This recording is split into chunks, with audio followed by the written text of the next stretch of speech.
사실 중국은 지금 부동산이 문제가 아니라 시장이 너무 느슨하게 생각하는 것 같아요. 한 달 만에 경제 지표가 잘 나오는 거를 해석하는 게 이렇게 달라져 버리니 이게 연속성에 갖기는 어렵다는 거죠.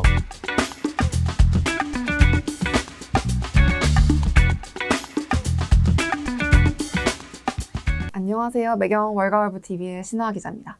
네, 오늘은 지난번에 이어서 두 번째로 지금 한 3개월 만에 출연해 주시는 것 같은데 문남중 대신증권 연구위원님 다시 모시고 말씀 들어보도록 하겠습니다. 연구위원님 안녕하세요. 네, 안녕하세요. 네, 3개월 동안 좀 어떻게 지내셨어요?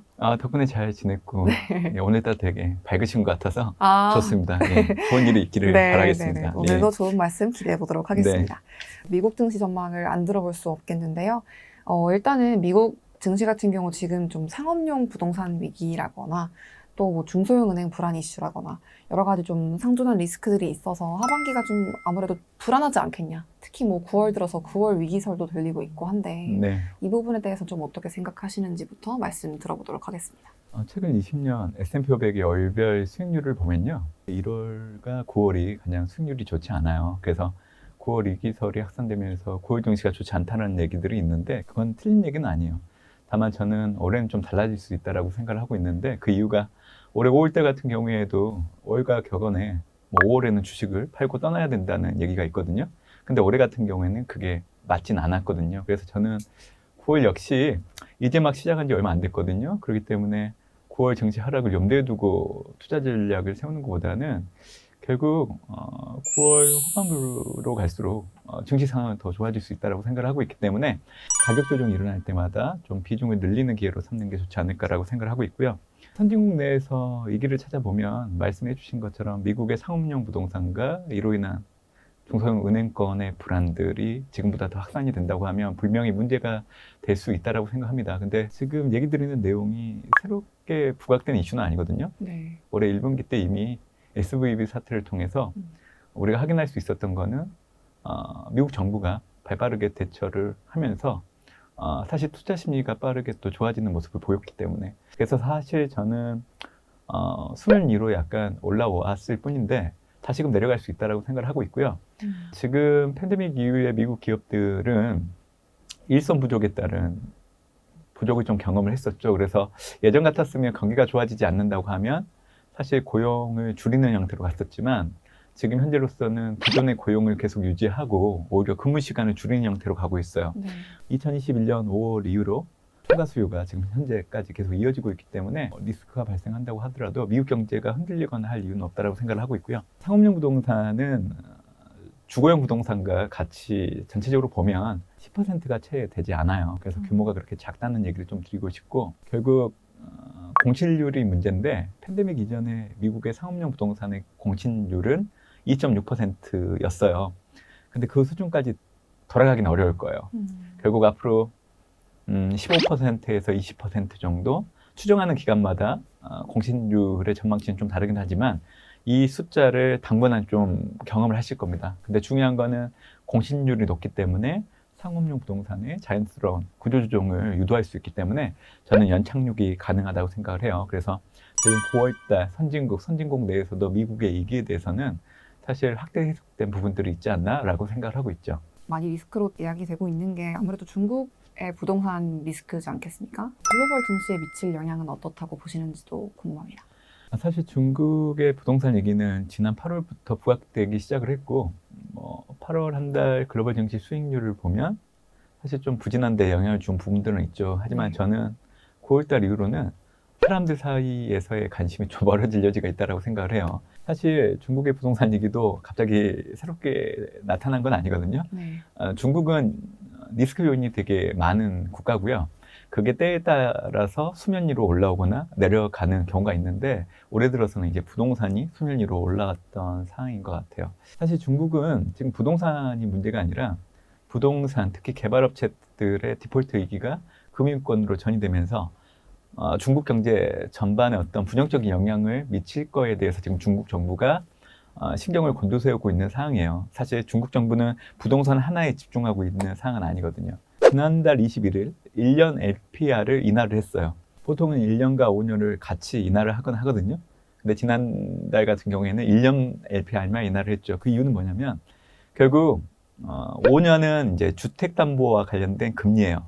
근데 1년 같은 경우에는 신용대출과 같은 대출 금리를 산정하는 데 참고하는 금리죠. 결국 부동산 개발업체의 디폴트의 우려들이 금융권으로 전이되는 것을 막고자 하는 것을 간접적으로 보여줬던 걸로 전 보고 있어요. 또 25일 날 15년 만에 인지세를 인하한 부분들도 있었고, 또 이번 달 15일 이후부터는 또 외화 지준율 인하를 하는 걸 보면 중국 정부가 지금 현재 문제 인식을 하고 있고 또 발빠르게 대응을 하겠다는 의지를 계속 보여주고 있기 때문에 중국 경제를 바라보는 이하감은 점진적으로 낮아질 여지가 있다고 생각을 하고 있고요. 제가 이제 말씀드릴 때 포인트를 부동산이 아닌 금융권으로 확산되는 거에 더 초점을 둬야 된다 얘기를 해드렸는데, 중국은 금융중개의 약 75% 이상을 주식과 채권 시장을 비롯한 직접 금융시장에 의존하지 않아요. 은행권에 전적으로 의존하기 때문에 만약에 이제 어떤 문제가 될 수 있는 기업들의 주식 매도와 또 회사채가 매물로 나오면서 기업이 도산하게 된다고 하면 그게 금융권으로 전환이 되는 흐름들이 사전적으로 차단될 수 있는 방어막이 만들어 있는 대표적인 국가라고 좀 이해를 해주시면 좋을 것 같고요. 또 지난해 말을 기준으로 중국은 총 저축률이 상당히 높아요. 거의 50%에 근접을 하고 있는 상황이죠. 그래서 보통 일반 은행들은 문제가 발생을 하게 되면 사실 증자를 하거나 채권을 발행하거든요. 근데 중국은 은행들이 문제가 발생하게 되면 예금되어 있는 자금을 가지고 해결하기 때문에 문제가 될 여지가 없는 경우도 있어요. 그리고 보통 중국 같은 개도국 같은 경우에 문제가 발생하려고 하면 사실 외국인 투자자들의 심리가 악화되면서 자금 유출이 일어나야 되는데, 중국은 금융시장 개방을 그동안 계속 제스처로 얘기는 했었지만 금융시장에서 외국인 의존도가 상당히 낮아요. 그렇기 때문에 중국 내 외국인 자금 이탈로 인해서 리스크가 발생하기는 어렵다는 거죠. 그래서 저는 이 세 가지를 놓고 본다고 하면 앞으로 사실 중국의 부동산 더 확장되면 중국의 어떤 금융권의 불안들이 더 연속성을 갖고 높아지기는 어렵다고 보고 있기 때문에 저는 9월이 지나고 나면 중국의 이기 요인들이 수면 아래로 내려갈 걸로 저는 예상을 하고 있습니다. 예. 더불어서 궁금한 게 아무래도 미국의 금리 인상 시나리오인데요. 사실상 금리 인상이 이제 멈출 것이다라는 분석이 좀 많이 나오고 있는 것 같은데, 앞으로 미국 연준의 금리 인상 시나리오에 대해서는 어떻게 전망하고 계신지 궁금합니다.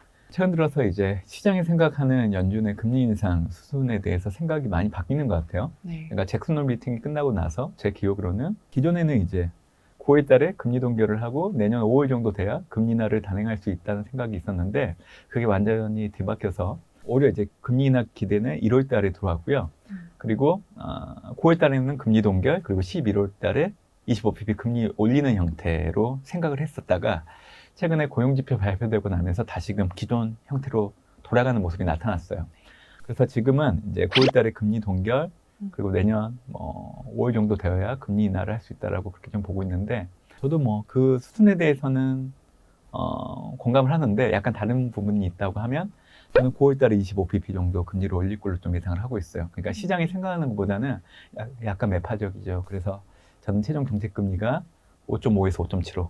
그러니까 시장이 지금 현재 5.25에서 5.5를 생각하고 있기 때문에 네. 좀 높죠. 네. 그게 약간 차이라고 보시면 될 것 같고요. 연준은 지난해 올해 사실 한 번도 통화정책 가이던스를 가지고 장난을 친 적은 없어요. 올해 6월 수정경제 전망을 놓고 본다고 하더라도 연준이 생각하는 최종 정책금리의 중위값, 평균값은 기존 5.1이었는데 이걸 5.6으로 올렸죠. 그리고 레인지, 범위를 기존 5.9에서 6.1로 높였어요. 이게 어떤 걸 의미하냐면 연준은 올해 정책금리를 5.6에서 6.1 사이에서 정한다는 것을 보여주고 있는 거예요. 연준은 직접적으로 얘기를 안 해요. 수정경제 전망을 통한 어떤 숫자 조정을 통해서 보여주는데 6월 수정경제 전망 이후에 이제 FOMC 일정을 보면 7월, 9월이 있었잖아요. 7월 달에 25bp 올렸죠. 그래서 지금 현재 금리 5.25, 5.5인데 5.6에서 6.1 사이에 들어가지 않잖아요. 그렇기 때문에 사실 시장이 바라는 금리 동결이 9월 달에 이루어지기는 어려운 거예요. 그래서 25pp를 올려야 그때서야 이제 상단이 5.75가 되잖아요. 네. 그래서 이제 5.6에서 6.1 사이에 들어가게 되는 겁니다. 그렇기 때문에 시장이 너무 느슨하게 생각하는 것 같아요. 그래서 저는 연준의 생각을 그대로 전해드리는 입장이고, 저는 그게 한 번도 틀린 적이 없어서 얘기를 드리고 있는 겁니다. 그래서 중요한 거는 연준이 금리를 올린다고 하더라도 시장이 미치는 영향, 저는 큰 영향은 없다라고 생각을 하고 있고요. 지난해 10월을 기점으로 정책금리와 시장금리 간의 상관성을 놓고 봤을 때 디커플링이 계속 되고 있는 흐름, 그리고 지난달 같은 경우에는 미국제 10년물 금리가 지난해 10월 고점을 상회했던 이유가 결국에는 시장 심리가 불안했기 때문에 최근에 발표되는 경제지표를 연준의 통화긴축으로 해석하다 보니까 10년물 금리가 올라간 거거든요.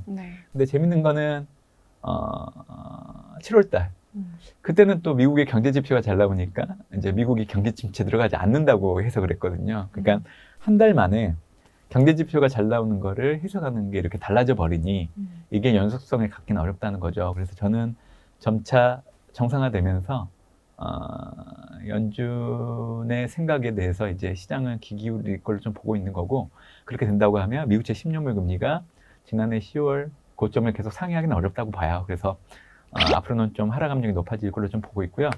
보통 미국채 10년물 금리는 결정 요인이 인플레이션, 통화정책, 그리고 주식의 어떤 이연 프리미엄이 영향을 주는데, 이 세 가지 중에서 가장 큰 영향을 미치는 거는 인플레이션이에요.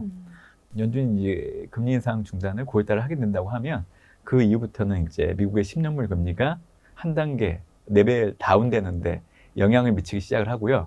특히 내년도 2분기, 저는 이제 5월에서 6월 정도 사이에 연준이 금리 인하를 단행할 걸로 좀 보고 있는데, 과거 경험상 금리 인하를 단행하고 나면 미국채 10년물 금리는 더 떨어집니다. 그래서 저는 미국채 10년물을 올해로 놓고 본다고 하면 8월 달에 가장 높았다고 생각을 하고 있고요.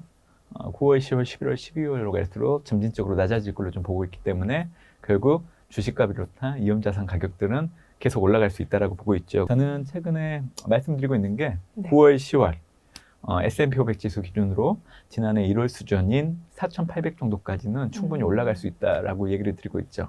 그리고 나서 11월, 12월 그리고 내년 1월 정도에는 약간 기간 조정 형태로 움직였다가 내년 1분기 때는 다시금 반등 모멘텀이 커지면서 미국 대선 이전까지는 계속 올라갈 수 있다는 뷰를 전해드리고 있는 상황이에요. 네.